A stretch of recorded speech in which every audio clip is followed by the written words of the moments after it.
Welcome to Wild and Awake, an online retreat where you deepen your consciousness, arouse your courage, and choose with wisdom. We are exploring the question, how do I live my best life right now? I am your host, Kari Van Tine.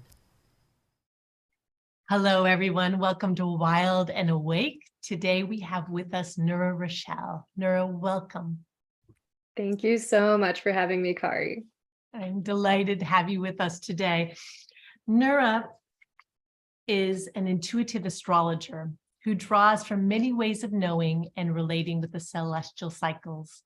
Passionate about practicing practical magic, she integrates energy healing, yoga, and intuitive skill building into her work with clients. Relational resilience, sovereignty, and everyday soul realization is at the core of Nura's offerings, and her focus on embodiment, simplicity, and daily ritual grounds cosmic wisdom in clarity of action. I love that last line. Daily ritual grounds cosmic wisdom in clarity of action. Yeah, we've got to make it daily. That's how we We've integrate got to it. make it daily. Yes, that's how we create the container. Nura, I'm really thrilled to have you with us today for many reasons, but one of them being that we are right here in the equinox energy. And when we're working with equinox energy and this sort of vibration that I think it kind of holds 3 days on either side, maybe longer, but we're right in that orb and it's powerful.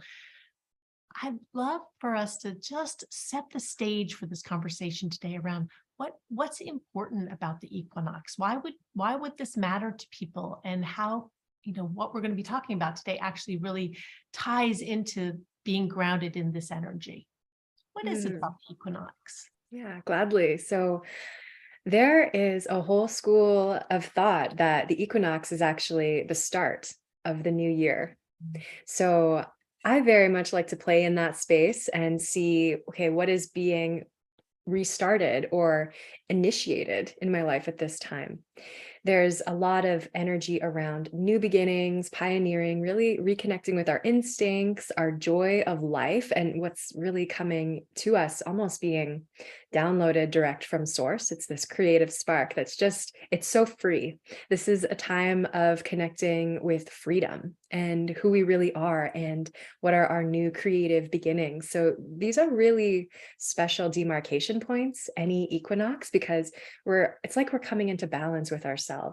Equal day, equal nights, but a new beginning, and really inviting in, especially in the northern hemisphere, inviting in increasing more light and connecting with even more of our desire to live and create. So these are really powerful times, especially if we think of how the year is divided. So we've got our 4 high holy days of the spring equinox and the autumnal equinox, and then the solstices. And these are these demarcation points of, I almost view them as a new version of self wants to come through at each of these points. So essentially, we're being reborn right now. I love that. And I can feel that. I mean, that happens in the spring energy. And especially, I think, especially in the spring energy, if you're based in a climate that has gone from being cold to starting to percolate into warmth, right? I live in Hawaii, so for me, it's kind of beautiful all the time. But I do notice that the plant life shifts and the light actually changes. It changes subtly, but in a way that is really palpable. You're talking about this 4 times of year when it's like I can have identity shifts, right? And this really interests me. This is part of where I'd love to play this territory today, is that we're talking about ourselves as human beings, these incredible beings with what feels in many ways like a set identity and set likes and dislikes and the way that we're operating in the world. And yet what I hear you saying is that that's not as set as it seems like it is. Can you speak into that a little bit? Absolutely. Yeah. And we are so fluid. And I love to use astrology as this basis of understanding ourselves.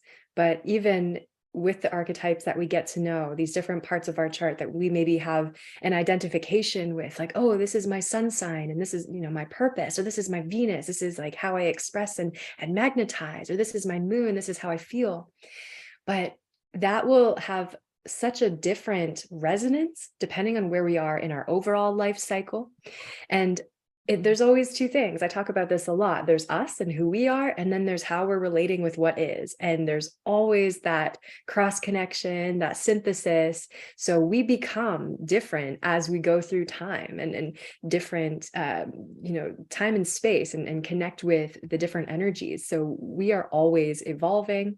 And even if we think about the spiral of evolution or the circle of the year, we come back to these same points. And so we're reconnecting with something that's really similar, but it's like the spiral up or the spiral in a different dimension. Like we're connecting with this from such a different place. And I really view it like we're recreating ourselves moment by moment by what we're choosing, by what we're thinking, by how we're eating, and by who we're connecting with. So I think we get to be a different version of ourselves depending on our choices and what we choose to connect with. Interesting. That brings up something that's always been a curiosity for me. And I would say it's taken me quite a while to open and really lean into astrology, in large part because my astrological chart never seemed quite right. And when people would look at it, they'd be a little like, oh no, it was a little dramatic. I have a lot in the fire. And so it really wasn't until getting a really thorough reading that I recognized the many potential levels of what is happening in a chart. And often people, I believe, the mainstream probably knows their moon sign and their sun sign, maybe just their sun sign, who knows, right? And base a lot on that.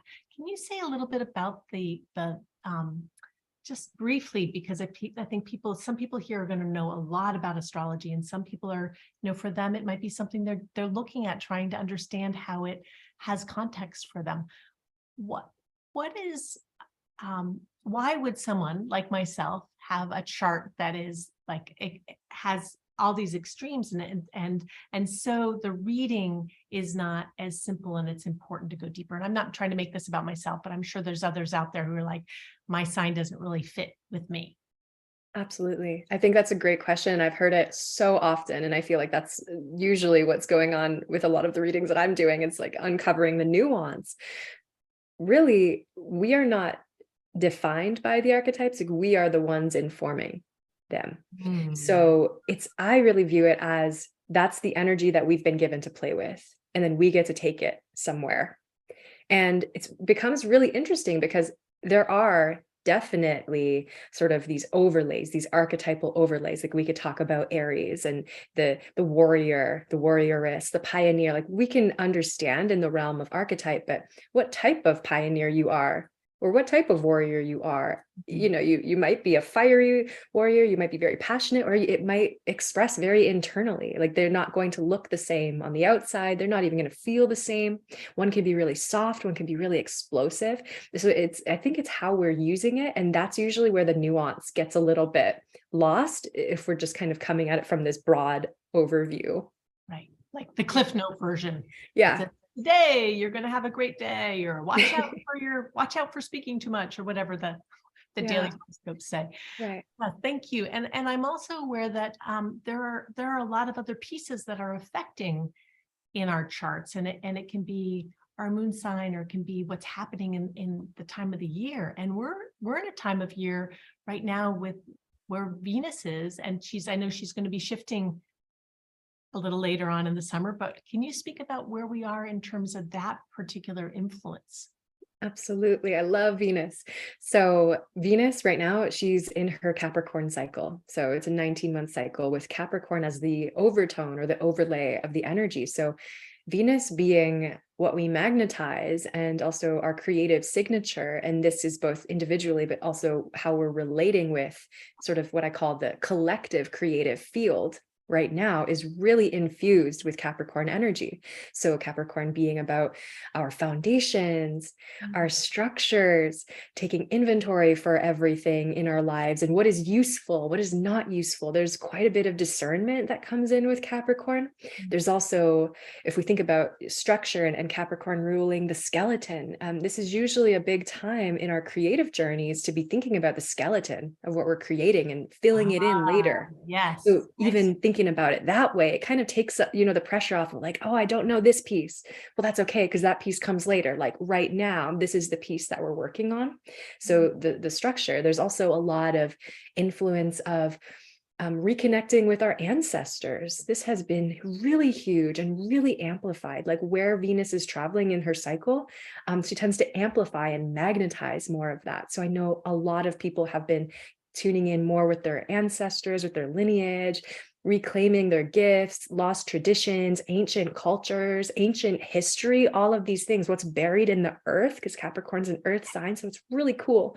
Our wise elders, reconnecting with maybe even, of course, the wise elders in our community, but our inner elder. We talk a lot about the inner child, but what about the inner elder? Like that future version of self, even though it's quantum and it's always changing. I mean, she's in there. So there's a lot here. And it will really influence what we're going to create and co-create. Oh, Nura, thank you. I love that you put all that on the table. I work a lot with the elder wise woman archetype in my work with my clients, and that sense of like the inner child and the elder, right? Those are two. They're not necessarily something that we think of as influenced by our stars, but are actually archetypes within. That's very powerful. Thank you for adding that piece. Yeah. I'm curious with when you were saying with Venus in terms of creativity, how does that play out in relationship to the structure of Capricorn? So we want to more or less align with how the current energy is resonating. So if what will best serve us is more or less looking at our structures. So we could give an example of like, okay, in your business, if you have a business, what are the systems and what's your customer journey, right? Like that would be a very practical example. In our family, like what's our schedule like? What are we making time and space for? What are our priorities? What are our boundaries? Like all of this stuff, it kind of becomes it's like up in the air. So even just knowing that too can kind of give us a little bit of compassion, like, wow, why is this all I'm talking about right now? Well, that's what will help us magnetize. And I think especially for women, and of course everybody has experience with Venus. Everybody has Venus in their chart, but especially for women and those on the path of reconnecting with the divine feminine and who are really on that journey to amplify that in their work. Venus takes on a very heightened influence because that's the tools that we have to work with right now. So we want to know what our tools are and make the most of them. Yes. That's beautiful. So it's like knowing what's in our toolbox. Exactly. And then also having some say about what's in the toolbox. I love the image that you had of the skeleton, like actually being conscious about probably, naming the skeleton, but also having say in what the skeleton is. What is the structure that we're structuring our lives with? Because that's holding it together. Yeah. And for the anatomy nerds out there, of which I am one, there are different types of proteins that are building up skeleton or building up bone and deconstructing it. So there's also this building and deconstructing energy with Capricorn. Like you build a scaffold around something and you see like, is this working? Is this really what I want to create? And then sometimes you have to deconstruct it a little bit and fill in, what is really of the most long-term sustainable use. That's what Capricorn is most concerned with. And what happens when that's put in right here with the equinox energy, which to me also feels like a re-identifying and a shifting energy? What's happening with those? They feel a little contradictory, and yeah, they are. They're actually, yeah. So Aries, which is really holding the spring equinox energy, is square to Capricorn by sign. So they are actually in perfect creative tension odds. So Capricorn is the structure, the safety, what's practical, right? Like what I would never say what we should do, but if we want to create something long lasting, Capricorn saying, okay, you want to have follow through, you want to be committed to something and know what you're dedicated to, and this devotional energy, which is very Capricorn. And then Aries, fire over here, is saying, I just want to do what I want in this moment. I just want to let this energy just flow through me. I want to be spontaneous. I want to tune in with my instincts and what I want today. And the instincts I follow right now might be very different than what I'm feeling next week. And that sometimes feels very antithetical to this long-term vision. Yes. So we are kind of holding both of those right now. We're holding like, okay, Anyone listening to this yeah. is going like, yes, that's me. I would say I fall in there too, like incredible creative energy and drive, and then also trying to figure out how it works on the skeleton and those bursts of creative energy. Yeah. Mhm. And so I feel like there is a way, like so squares, the energy of a square in astrology is actually about creative tension. It creates enough tension between these two different parts of yourself or different aspects of life, whether that's like, oh, me as the individual, Aries, and Capricorn as the system or the structure. What's the tension there? But that's where I have to get creative. And this is usually where we're able to initiate something. And this is why it does ask us to step into a new version of self, because it's not really about what we're doing, it's about who we're being, and that will inform our strategy and inform how we do everything. So there's an invitation, I think, especially at the equinox, to reconnect with what makes you feel most alive, what is most juicy, what wakes you up in the morning. Why do you want to do anything? Why do you want to build a skeleton of anything? Because if you don't have that, then that's when you can kind of get into maybe the shadow of Capricorn, which is like, oh, I have to just do this thing that I committed to that I'm just not really The inspired by drudgery. anymore. Mhm. Yeah. So we want to be able to hold both and synthesize both. And there is a way, but it's usually that's the life journey. That's the fun part, is where we get to figure that out or live into that. You're talking about something right now that feels like this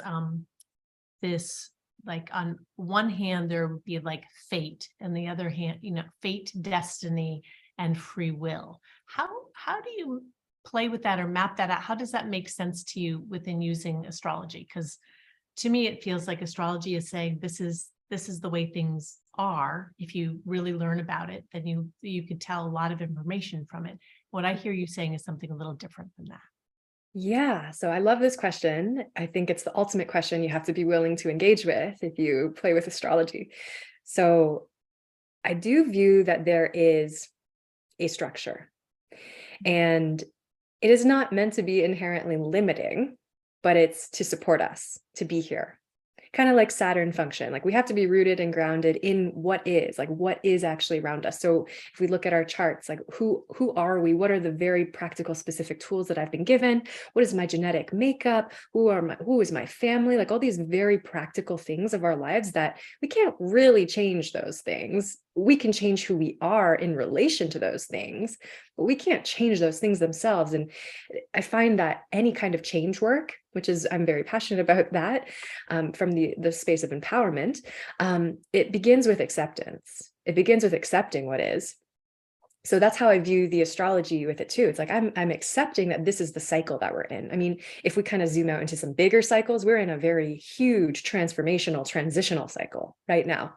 And these coming years, we're going to see a lot of changes. So it's like we have to accept that that's what it is. Like there is this change coming, but where we have the free will and the influences is how we, of course, decide to relate with that and how we want to use it, because we're not these victims to like, there's this thing happening and we're just, having to go along with it. It's like we have agency. And I do feel like we can learn the astrology, or at least what it is that makes sense for us to kind of plan and strategize for that, and just accept like, this is what the cycle is. This will be most beneficial for me to focus on in this cycle. And then also I find that knowing it always changes too, or it always shifts, or it always moves, is usually really comforting for a lot of people, because they're like, whoa, I'm in this part right now that's really hard. The number one thought is like, it's going to be like this forever, but it's not.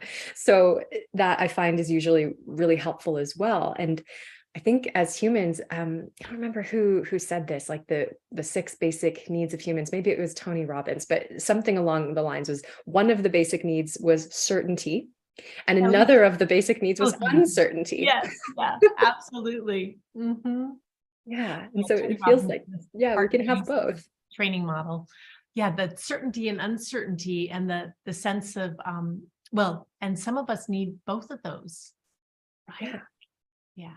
Exactly. I think we do. We need both. And so where we can kind of use the astrology as one of the certain, we can be certain that this is where the sun is right now. And that's where it will be next month. And this is how, if we look at observation and correlation of the past, this is how this cycle has played out before, because that's essentially what we're doing. We're looking at how older cycles, how it's affected people, and just, like scientists, observe and correlate what are the connections and what came up for people. And so we can kind of expect that to happen again in a similar but different way. As you're speaking, I'm thinking of it almost like, we here on the islands, we have like the windy season, and then we have like the Kona winds come through it. It's like during the windy season, that's not really the time to like plant your garden, because it's going to blow away, and it's not the time to, at least I love to swim, but it's not the time, the waves are really, really big. And so I'm thinking about it almost a little like seasons like that. Does that feel accurate? And that we're Absolutely. influenced by, and we make choices within it. Um, it's a framework that we can have a relationship to, that Yes. isn't necessarily doing something to us. Yes, exactly. Yeah, it's a framework, and it's a map. And I think so many have said, the map is not the territory, right? It's just the representation of it. So we're the ones, these us brave souls, we're the ones living it. Mm-hmm. Mm-hmm. And I'm curious, you were talking about the bigger arc of where where we are, and I'm going to ask you to talk about that in a minute. But just before going there, I'm curious, in this place where we have agency of how we relate to what's happening, do you feel that um, as we well as we up level our consciousness, which is something I'm really interested in, as we grow our consciousness, and we may use different words around that, like you might have a different context for that than I do, but we're using the different words for it, but we're using the same idea. As we're growing our consciousness and sort of shifting in terms of how much we get to change, do we actually perhaps make some adjustment to what's happening in the bigger arc? Like, is that possible? Absolutely. Yeah. I love Yeah. this. I love this question. I love where Can you you're see at how things are because going? yeah, because it's one of my mentors, Kaylin Castell, she always says this, we inform the mysteries as much as the mysteries inform us. So with these huge evolutionary shifts that we very much influence it. So even thinking about cycles that maybe happened 100 years ago, 200 years ago, as beings who are now up leveling in our consciousness and choosing that on purpose, because I mean, I wasn't there 200 years ago, maybe I was just in a different body, but I mean, I feel like the conversation has shifted, more and more people are talking about A this. different conversation than 200 years ago, or Yeah. 100 years ago, or 50 years ago. Yeah. So we Years can ago. connect with these similar cycles, but we're different people now. We're different beings, and we're more open. And I've become very, very passionate in my own journey of becoming as clear a channel as I possibly can be, in that, being really healthy and being really impeccable with my space and my boundaries and what I'm choosing to give my attention to, so that I can be as, I guess, pure or on purpose with how I'm growing. And that's been a journey. I mean, I've definitely lived through a lot of disembodiment and kind of being detached and being really out of my body, and just kind of from that place, just going with the flow of what's around me and not really feeling like I'm influencing it when I'm disembodied. So this is why I'm so passionate about becoming so embodied and on purpose. And from that space, I do have a much wider sphere of influence in my own life. And that I do feel has a ripple effect. And that's how we all change. And it's kind of like that, the tipping point, it only takes, what is it, like 3%? Whatever this number is, a very small number of people to be like, I'm going to be that that lit match, and I'm going to light all the people around me, and everything's going to be different. So especially considering this time of, this alchemical cauldron we're in, where times of change typically do bring up a lot of fear for a lot of people. We could see a lot of fear in the collective, a lot of attachments to old ways of being and living and doing and deciding. But we can trust, like, we might not make the exact same mistakes that our ancestors made. For one, hopefully we've learned from them. And two, we're different. We're different now. So we can make much different choices. And so in that sense, I don't necessarily think history is always doomed to repeat itself, because we're choosing differently now. We're We're, also we're more moving embodied. up the circular stairwell. Yeah. Mm, mm. And this bigger arc of energetic shifting that you're talking about, what might we call that? Are we using terms for it yet? I mean, some people might call it the age of Aquarius. I mean, that's definitely one label. And there's, of course, so many arguments of like, are we already in it? Are we not in it yet? But I think without question, we're in the transition zone, especially when Pluto's in Aquarius from, up until 2044. That's a very long time of, deep evolution in our communities, and really thinking of the future, because Aquarius is that future and progressive oriented, humanitarian oriented way of thinking. So we have a lot of that, I would say, communal system shifting, because what Aquarius does is very Promethean. It's Uranian. How can we create systems that are supportive for the whole, that really allow us to live up to our highest potential, rather than just like, oh, I have to go through these motions of life that is not fulfilling. And I think there's something around just connecting with that inner divinity that feels like a huge collective shift right now. And I think it's been ongoing. I mean, some of the people that I've learned from, from like the 60s and beyond, I mean, there have always been these people, but these numbers are just so much, they're amplified. And it's like, we can be having these conversations without fear of persecution. Yes, yes, yes.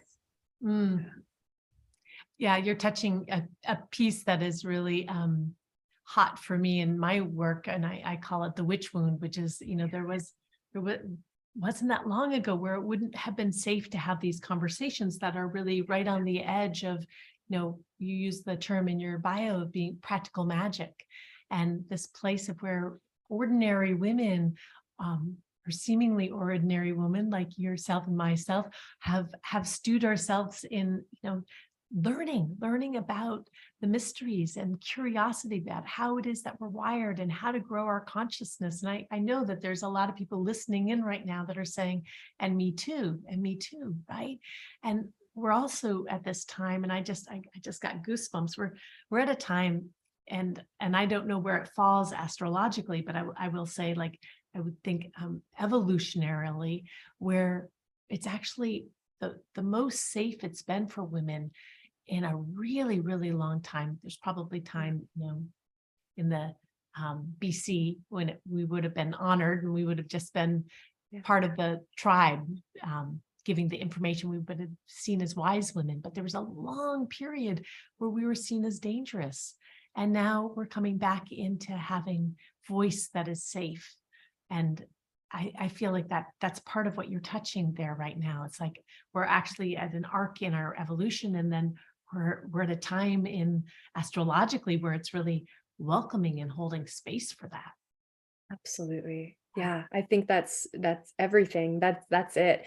I'm so passionate about the sacred union between the divine feminine and the divine masculine. And it does feel, it's like, as the divine feminine is reclaimed, it's like she never went anywhere, but she did go inside, and there was, hiding and wounds around hiding. And I feel like right now what the work is coming back out again and shining again, and really feeling safe in that shining. I've been really tuning into, the word sovereignty, and I really view sovereignty as safety. It's like, I'm safe to show up in this way, in this space right now. And it's also okay if people don't like me. That's also okay. And everybody, is going to have their own response to what I'm sharing, but that's 100% their right. And so it feels like we're just making space, like space. And it also feels like this ability to relax a little bit. Like it feels, I've seen so many people talking about, nervous system regulation Mhm. and just like all of the patterns of holding and like withholding and like contracting. And it does feel like as we create more space to be ourselves, we can kind of relax into our space a little bit more and Mhm. trust ourselves. I think it also with the divine feminine reemergence is connecting with different ways of knowing, like, being psychic, like I didn't do research to get this answer, I know this answer because I am a filter for truth. So truth can just I can just know truth. I don't have to be able to prove it to myself or anybody. I just feel that. That to me feels like a very feminine way of knowing that all of us, we all get to claim that, we all get to reclaim that. Mhm. Yes, and I like to name too that it's like that there's something really generous and welcoming of thinking like this is something that we all have. We all have these abilities, or many of them. Just a sense of being empathic or being able to know things, especially when we're more deeply connected to what's around us. I mean, in my experience, when I'm more connected to the sky and the earth and the trees and the rhythms of the planet, I'm also more in tune and more capable of knowing things. Do you Yes, experience that too? Yeah. absolutely. Yeah. And there's something in the social push that creates a forgetting, the forgetting that comes with the busyness of lives and the have tos and the noise and all the technology. And there's a way that we can lose lose a little bit of that intunement. Yeah, absolutely. I view it as like the great disembodiment or disconnection. Mhm. It's like the disembodiment in ourselves comes from being disconnected to the earth and disconnected from our natural cycles. And right now, it's like a renaissance of reconnection, a renaissance of remembering. So we are, our desires are fully worthy of being expressed because they're divinely seated. And when we know ourselves more, we can create from that, I think, that balance, that sacred union of, so the Venus in our chart really connects with the emergent divine feminine. And so that's why, we can talk about Venus and she holds this space of what we're creating, but also our relationships. And then Mars is that divine masculine. So it's how we're taking action on things, what we are, like the energy that we're exerting out into the world. So it's like the doing and the taking action, whereas the Venus is the being and the receiving. That we need both. We need both to create anything. And so it's like understanding where they are in our charts, understanding where they are in the sky right now. How are they talking to each other? What's their relationship like? Are they gelling? Are they fighting right now? Are they resolving something? Mhm. And it's like everything in, hermetic principles too, as above so below, as within so without. It's like what's happening in the sky, that's going to be something that we're engaging with within ourselves and within our own creative journey. So I find that to be the most useful way of really understanding astrology is like, what are these conversations that are being invited to be had? And then how Yeah. is that going to manifest through, my conversation with you, my conversation with my partner, with my family, with the Yes. people that I'm here to serve? Yeah. And I mean, you just brought it into the relational piece, which was something I was wanting to ask you about is how, um, especially since we've just framed it out that our our signs and influences, like we have agency within that, and it's a structure that we're in, but we then have choice about how we respond. What happens when we put two people together, obviously with different, we'll just say with different signs?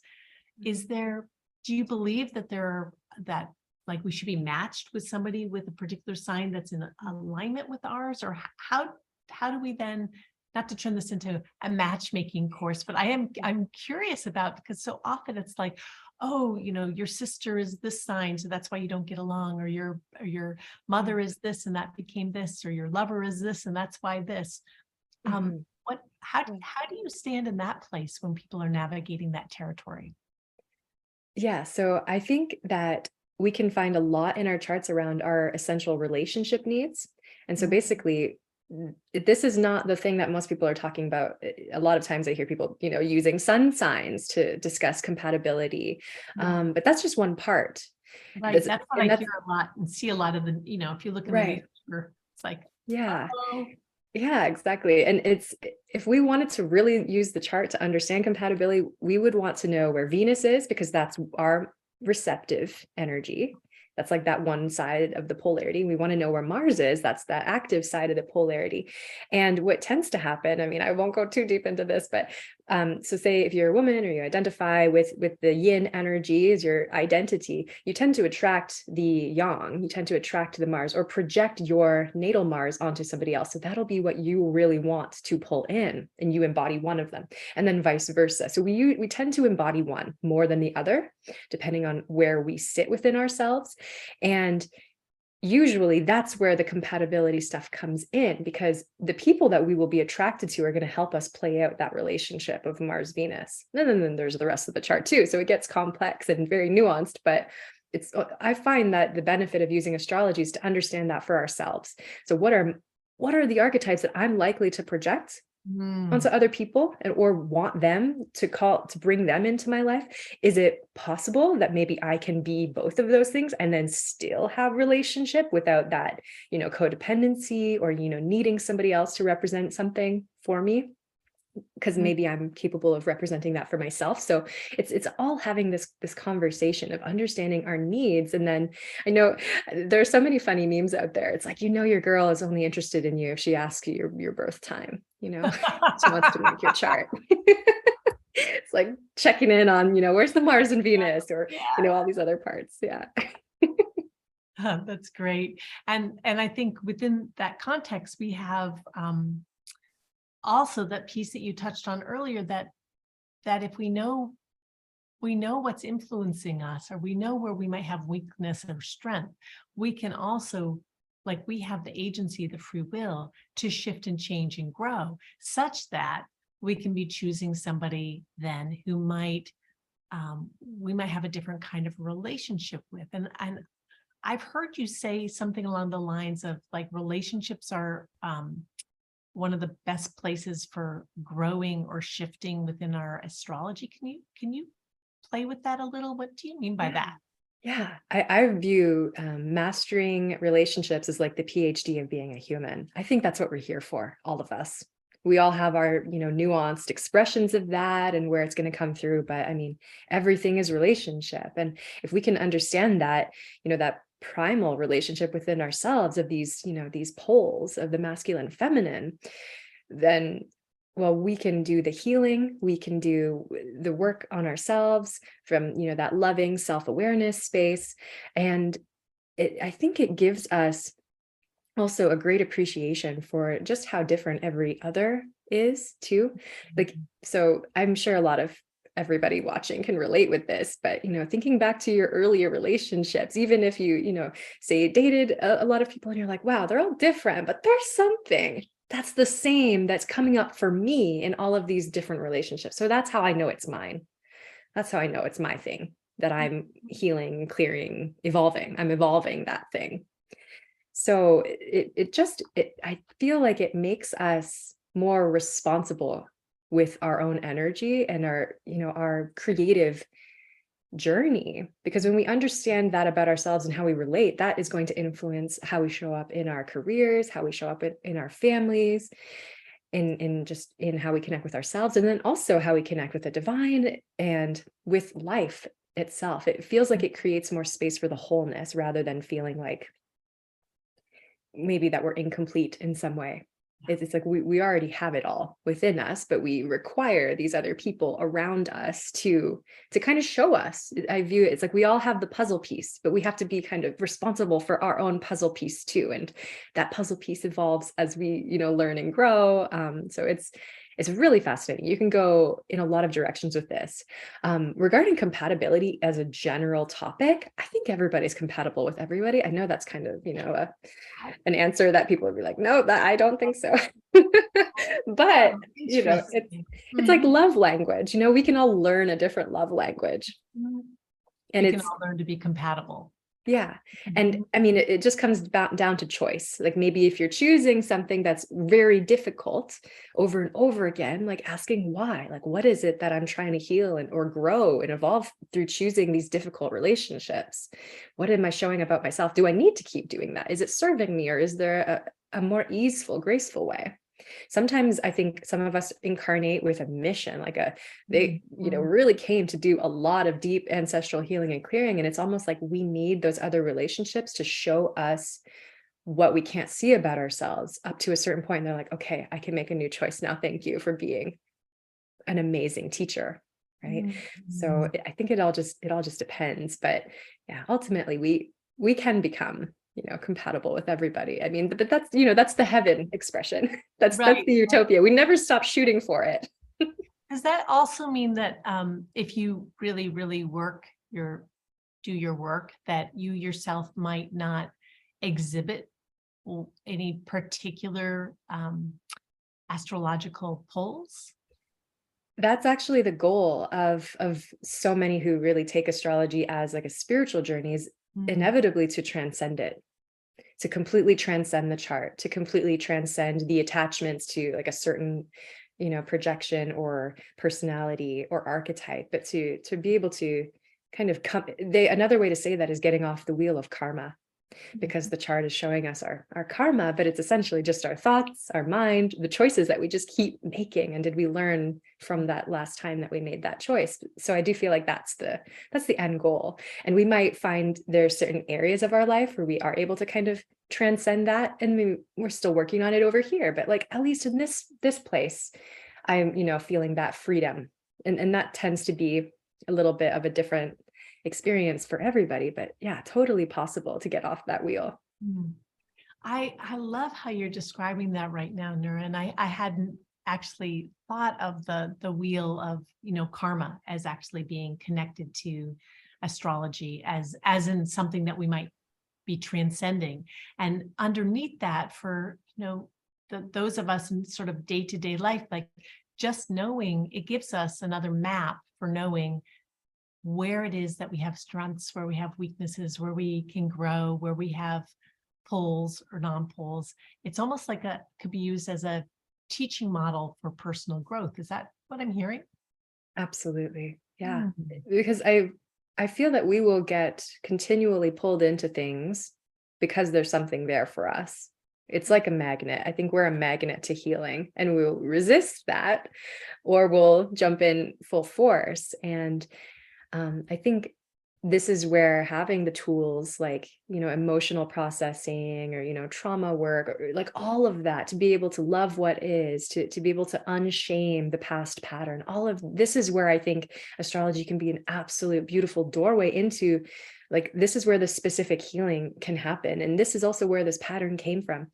There's a really a beautiful way of using like intergenerational charts. Like I'll look at, charts of parents and grandparents and aunts and uncles, and it's uncanny. You will see so many very particular patterns playing out amongst families and, groups of people who chose to incarnate together. And it might not be the same sign, but maybe it'll be the same aspect. Like everybody in this family has Mars square Venus. That's tough. Those the squares, which are those creative tensions, and everybody's got a different opinion, but what is it that they came to learn together? So there's usually a lot of this kind of overcoming the patterns, or starts with recognizing the pattern, and then seeing, well, how can I choose to do this in a different way? I know for myself, I noticed a theme with all of the women in my family. We all inherited as our sun sign the Mars sign of our mother. So I'll just give an example. So my Interesting. grandma's, she was a sun in Aries, her Mars was in Taurus. And so my mom, she was born as a Taurus sun, her Mars was in Sagittarius. And then me, I'm a Sagittarius sun with my Mars in Aries. I have an Aries sun sign daughter. I was like, whoa, okay. So we are all passing down our Mars sign to our daughter. Yes. What is that about? What are we Yes. doing with this? Like, so to Mhm. me, it almost seemed like we, at least in my example, we have been really learning to confront anger, repressed anger, because Mars does tend to have that representation of the repressed anger. Also, physical things in our bodies. Like a lot of us have had similar physical things, and Mars does have a lot to do with the body and how we use our energy. So all of a sudden, I was like, wow, I have the line of what I can do some generational healing around, and just from looking at the charts. Mm. Amazing. Wow, that's really striking. And I love the way that this is sort of unhooking and shifting the way that we can actually be looking at our charts, looking at what influences are pulling us in the same way that, we might be influenced by a parent who works too much, or by, someone who's depressed, right? We have those influences coming in on this physical plane, which often are what people talk about or complain about, or have wounding around. And then we can look at the layer behind that, which may be that there's something influencing them or influencing us. Nura, in the beginning, when you and I first met to talk, I asked you a question, and it really, like, part of really opened my heart for talking with you. And I was like, oh wow. And I had asked you the question that is actually running the theme behind this whole interview series, which is called Wild and Awake, which in many ways is like, how we're waking up, how we're allowing ourselves to become more at the essence of who we are, of which I think what you're talking about right now is in such alignment. And the sub-theme for this series is, how do we live our best life right now? And I remembered at the time you said something along the lines of to know that we have choice in who we are being in our evolution. And I know that this has been a big piece of what we've actually talked about today, sort of as the under theme, but I'm wondering if there's anything more you'd like to say about that. How do we live our best life right now? Yeah, right now. I think so if we zoom it out to the overall patterns that are shifting and then find ourselves right here, you'll notice that everything is being redistributed. So it's like in nature, like there's not technically anything new created, it's just repurposed. The energy just moves and it expresses in a different way. So the same thing with ourselves. We have been gifted our personal histories, we've been gifted our lineage, our ancestors, we've been gifted all these relational experiences. We've been gifted these memories and these bodies. So from this moment, almost repurposing that, another way might be restoring, like looking at it all from a new lens, because you can do that at any time. At any time you can choose to restory, and there could be, a certain story that's playing out, like, oh, this is what this means about me, this thing that happened, this is who I am. But what if it isn't? What if you're something else completely, and you've grown and you've healed and you've changed and you've reconnected with something more primordial, right? So that's that choice. It's like you can repurpose all of that material and make something new with it. And that's actually what I think it is to be a creator. It's like we're not necessarily the ones creating the raw material, but we are forming it and we're shaping it and we're playing with it. And it feels that right now we're being gifted an opportunity to just go a different direction if that's what we want.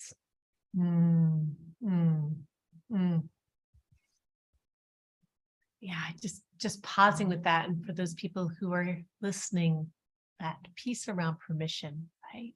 Yeah, that's permission. What it is.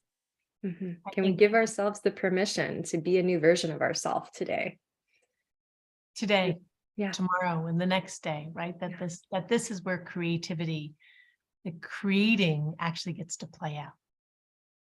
Yep, it's all in the present moment. And I think this is where we also get to do the deconstructing of older identities. And it's not like we're throwing them away and we're not saying that they're not worthy or, we don't value them, but we're just looking at them differently. And we're saying, oh, in the past, I used this energy, for example, in my personal relationships. Maybe that's an energy I can repurpose and I can move it over here into my career space. Like a lot of times it's just shuffling things around, and it can be really simple. And the best solutions often are that simple. It's like for me, for example, I remember, so I have Venus, my Venus is in Scorpio, and I can be really intense. And it's like when I'm with somebody, I'm like, I'm with you. Nothing else exists.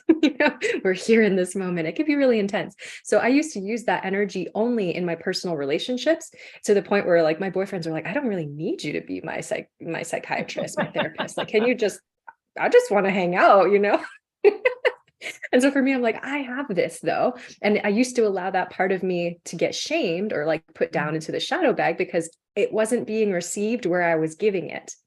Yes. So I had to use to repurpose that energy and put it somewhere else. Like this energy, this ability to be intense is so valuable in my work.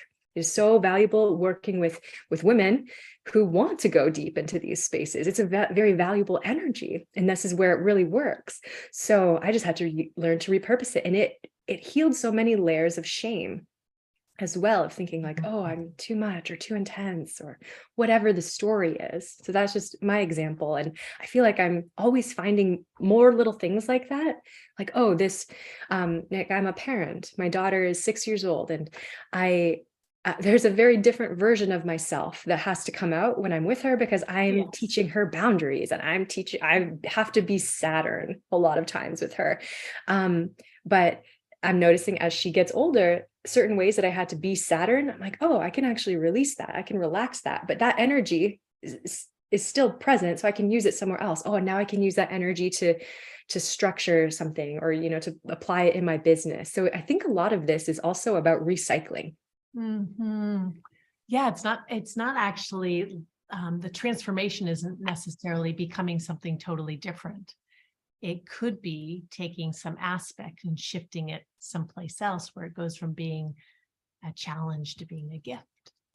Yeah. Yes. Yeah. And that to me feels like it's like you're putting on a new outfit, Mhm. and you're showing up at a different time. Like even those very simple tweaks of the details can totally change your experience.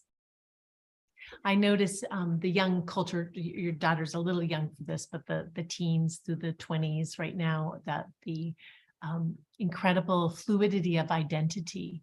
And Mhm. it's a beautiful thing to witness. And I think it's also can be really hard in the maybe adult realm, looking older people looking at the younger people who are shifting so like their ability actually from day to day to be different.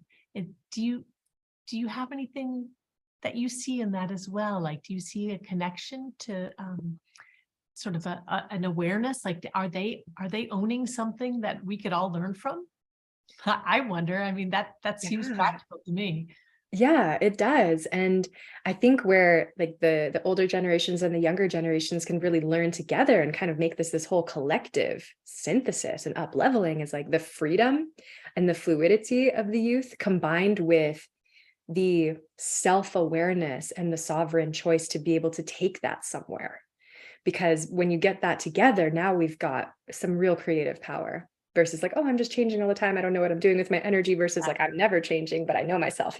So we can bring it together. And I've really noticed too, especially, well, kind of circling back to the Venus cycle that we're in, the Capricorn cycle, which is that sort of connecting all the different um, generations and getting them to talk to each other, not just like everybody only talks to their peers who are the same age, but talking to the older and the younger. And it's almost like this cross-generational cross-pollination kind of thing. And seeing like that's really where the magic is. That's the sweet spot, because that's that combination of the wisdom with the the natural instinct and motivation and passion. Mm, mm. Nora, in hearing you, and I'm just like putting the welcome out to all of our listeners, that taking what we're talking about today and making the pieces of this that resonate with you into your daily life. There are so many beautiful little gems that you've laid out for us, Nora, about how we can shift and how we can build and change ourselves and repurpose and grow community. Is there, we're going to wrap up in just a moment. I'm wondering, is there anything else that feels important, knowing that we're holding the space right now, and wondering if there's anything that feels important that we haven't said? I think just the reminder to keep it simple, and that you're sovereign, simple and sovereign, and let everything come from there. Mm, yeah. And when you say sovereign, what does that mean to you? That you are the leader of your own life. You are a co-creator, and everything that you want to bring forth is so needed and is so desired. And you're totally safe to share that. You're totally safe to create. Nora, thank you so much. Those are beautiful words. I think that's what people need to hear right now. Those that energy. So just sitting with this for a second, just letting everybody absorb. Mm. Thank you, Nura. This has been a beautiful time with you. If people are wanting to get hold of you, what's the best way to reach you?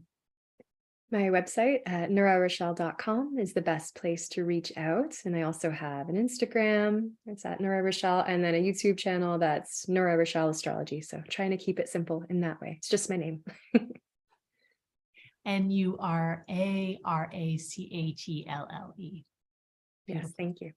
And you're giving a wonderful gift today, which has so much connection to what we've actually been talking about. Would you tell us just a little bit about this gift? Sure. Yeah. So it's using the Venus cycle to reconnect with your creative power. Perfect. That's sends us into this spring season in a real place where we're resourced and have a place to stand solid. I like that idea of the skeleton and then building on the skeleton. Yes. Thank you. Nura, thank you for being here. And all of our audience, thank you for coming with your open minds and your curiosity and your willingness to expand and ask different questions.